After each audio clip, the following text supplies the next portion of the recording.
I'm going to be ranking the best centers right now in NBA 2K23 My Team. As you guys can see, we got a tier list here ranking from S that goes all the way down to D tier, and we have about 30 of the best center cards currently in my team, and you guys can let me know in the comment section down below what centers you guys currently running on your squad, and of course let me know if you guys would change about my tier list. But looking at the first center card here is going to be Galaxy Marcus Gasol. He's definitely more of a power forward card, but as you guys probably know, there's really not too many great actual centers in the game.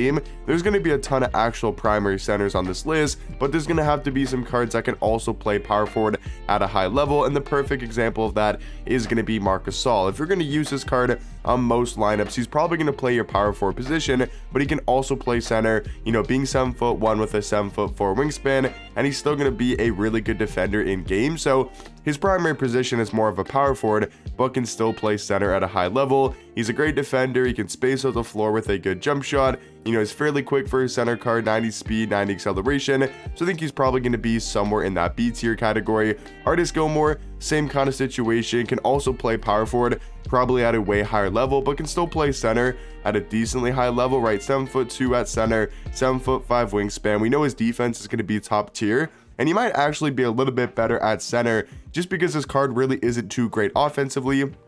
He's just going to be there for his defense and his player model and his size. He's got a 95 block, 92 steal, 92 perimeter, 98 interior defense. He's going to be super quick and athletic, and then he's got an okay jump shot and pretty good dribble sig. So Artis Gilmore, I wouldn't say is the S tier. Like, I wouldn't say he's an S tier center. That's going to be a card like Dark Matter Hero Yao Ming, who is definitely a primary center. I mean, can't play power forward, right? He's going to be 7'6" at center, 7'9" wingspan. We know Yao is still such a big body in game, really good for getting paint stops, right? Can defend at a high level against pretty much every card in the game on the inside, and then he's got a pretty decent jump shot with the Robert Williams base, Shea upper on very quick timing.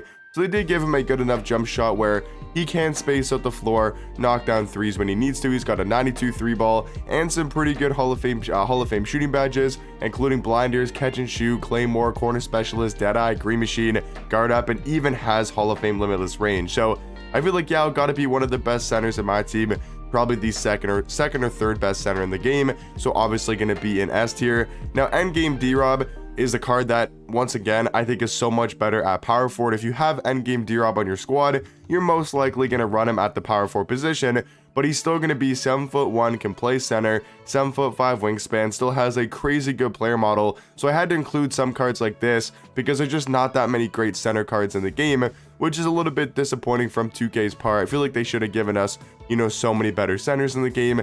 But yeah, D-Rob's still going to be an endgame card, so like some of the best animations in the game, perfect defensive tendencies, and then perfect stats and badges. So I mean, D-Rob can play a really good role at the center position, just a lot of people are going to be playing him at power forward. Now for Patrick Ewing, I think he's probably C or D tier. I'm going to go C for now. Now he's a card that you can run at both positions. I mean, he's only 7 foot, but he does have a really good player model in game and a 7'3" wingspan, and we know his defense is going to be top tier, but I just don't think all around as a card, Patrick Ewing is that great. So you might honestly be in D tier, but for now, I'm going to put Patrick Ewing in the C tier category. Victor Wembanyama, a card that can actually play both. The thing I like about Victor is he can play power forward at such a high level, but for a lot of people's squads, you can run him at center as well. He's 7'5", can play power forward center, 8-foot wingspan. He's a card, like the only card so far on this list, besides maybe D-Rob, that can actually be an elite level center. I would say D-Rob's a good center. He's not that tall in game. He doesn't have that long of a wingspan. Obviously, D-Rob's a top tier power forward, but Victor's like a top tier power forward and a top tier center in the game. I think he might honestly be an S tier. I think I'm gonna move Victor into S for now. I mean, he's such a good center card with his size, his player model, his wingspan, and then actually has some pretty good stats all around. So I'm gonna go Wemby in S tier for now. I do think he might even be a better center card than D-Rob just because of his size, being 7'5" with an 8-foot wingspan. Pink Diamond Peter, I'm gonna probably go B tier for this center position. Now, as an overall card, I'm not really sure if he's too great because he's only a pink diamond. He is 7'2" though, with a 7'10" wingspan and has an elite level player model. So that's why I do think you put Peter probably in B, just because of his size at the center position is going to really help him out against most other centers in the game. Doesn't have that many badges, you know, stats are mediocre at best, jump shot, right, only going to be, you know, a decent release, not going to be anything crazy, but still, I think he's going to be a B tier center. Will Chamberlain, don't like his jump shot. I think his jump shot is pretty hard to use and green with, but he's still going to be a great defender at center. 7'1" with an 8-foot wingspan. He's got such a good player model in game, and that wingspan is going to make a huge difference on defense because this card is an elite defender. He's super quick and athletic, 95 speed, 95 acceleration, 97 vertical, 97 strength, and I'm actually surprised we haven't gotten a invincible or endgame Will Chamberlain. I feel like that could be coming, you know, in the near future, maybe tomorrow for Tuesday, or maybe this coming Friday. I could definitely see us getting a invincible or endgame Will Chamberlain. Mark Eden, gotta be an S. I think he's one of the best center cards in the game. Definitely one of the best actual primary centers, right? 7'4" at only the center position, 7'7" wingspan, still such a good defender. 99 block, 98 interior defense, 87 steal, 94 perimeter. Like, Mark Eden is there for his size, right? Such a good defender on the inside with one of the best center player models, and he's also an elite level rebounder. It doesn't seem that important, but to have a card that could rebound at a high level and just snag boards, it really does help for getting offensive rebounds, right? Getting those second chance opportunities, but also making sure you're not giving up second chance opportunities for your opponent. So I feel like having Mark Eden being a really good rebounder and a really good defender puts him in the S tier category. Now, talking about Sean Bradley, I do think he's going to have to be in D tier, right? Only going to have, like, I think 59 speed or something like that. Let me just quickly see what his speed is. I think it's 59. Not Sean Marion. He's in the same set, though. Where's Sean Brad? Wait, is he in this set? Yeah, yeah. Sean Bradley. Yeah, 59 speed, 59 acceleration. Only a 25 3 ball. So he's going to be on the slower side. You can get up into, like, the mid 60s or low 70s if you want to. So I guess you can get him to decent speed. But the thing is that 25 3 ball, I just don't know if, not being able to shoot, and we're like almost in the mid of July, game's like pretty much almost over in like a couple weeks, right? Like in like 2 to 3 weeks, we're not even getting content anymore, right? Like when August comes around the corner. So having a card that can't even shoot a 3 ball at this time of the year, I think you're gonna have to be in D tier. Also, the fact that he doesn't have any speed.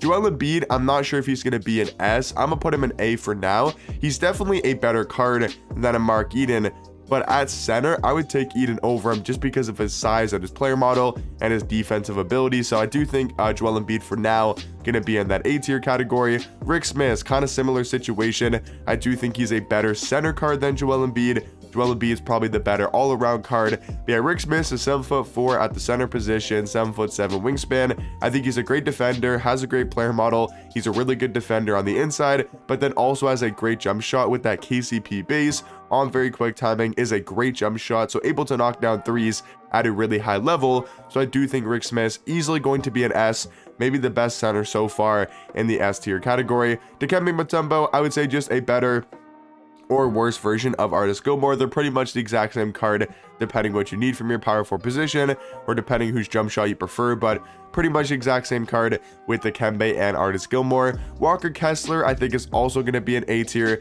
a really good defensive card. Now, once again, you probably want to play him at power forward, most likely if you have Walker Kessler, but still going to be a good center if you choose to use him at the center position. So I do think he's going to be an A tier. Now, this Invincible Kristaps, I'm going to put an S. I mean, he's still 7'3", right, with a 7'6" wingspan, so he's going to have that size at the center position, and he's a really good stretch 5, having that top tier jump shot with a high 3 ball, almost every single Hall of Fame shooting badge in the game, and Kristaps can still defend at a high level, right? Stats are almost going to be perfect for defense, badges almost maxed out for Hall of Fame defensive badges, tendencies are great for block shot, contest shot, and pass interception.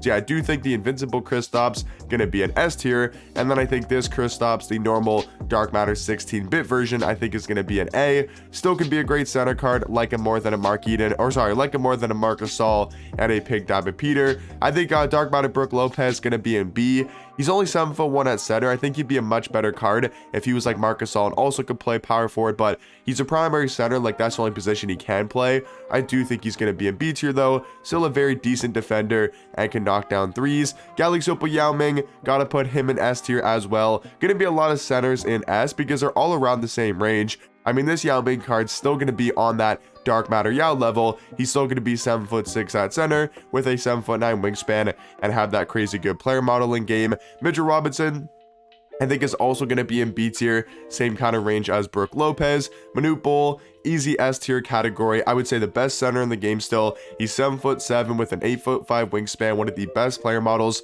Such a good defender, can rebound at a high level, and he's fairly quick where he can still run the court and keep up with the faster cards in the game. Greg Oden, Pau Gasol, I'm gonna probably go both these cards in C tier. Just okay power forwards, not going to be, or just okay centers, just not going to be anything too crazy. Ralph Sampson, I'm going to go high A tier. I think he possibly could be an S. He's a really good defender. He's 7'4" at the center position, 7'8" wingspan. I mean, you could maybe replace him for like a D-Rob because D-Rob's more of like a power forward, but I think for the center position, Ralph Sampson going to be an A tier. Kareem also going to be an A, right? Once again, probably a better power forward for Kareem, but still going to be 7'2", 7'5" wingspan. Just a better version of Artis Gilmore, can play defense at a high level. I think he's going to be an A tier. Rudy Gobert, I'm probably going to go C tier. Sabonis, I'm going to go B. Now, Sabonis will be higher if he had a better jump shot and was quicker. I just find his release to be so hard to time and super slow, and then also find him just to be a slow card as well. You know, hard to keep up with the faster setters in the game, even though it's his hero version. So for me personally, I'm gonna put him in high B tier, but I could see Sabonis in A if you do like his jump shot. This Sabonis, Domantas Sabonis, gonna be in C tier alongside Pau Gasol. Tyson Chandler, I'm gonna go in B. Vlade Divac, very similar to a Patrick Ewing. And then we got Endgame Shaq, who I think is gonna round out my S tier category. I'm also gonna move D-Rob down into the A tier category.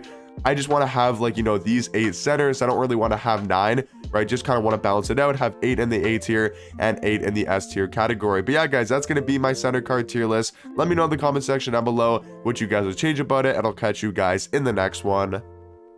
Peace.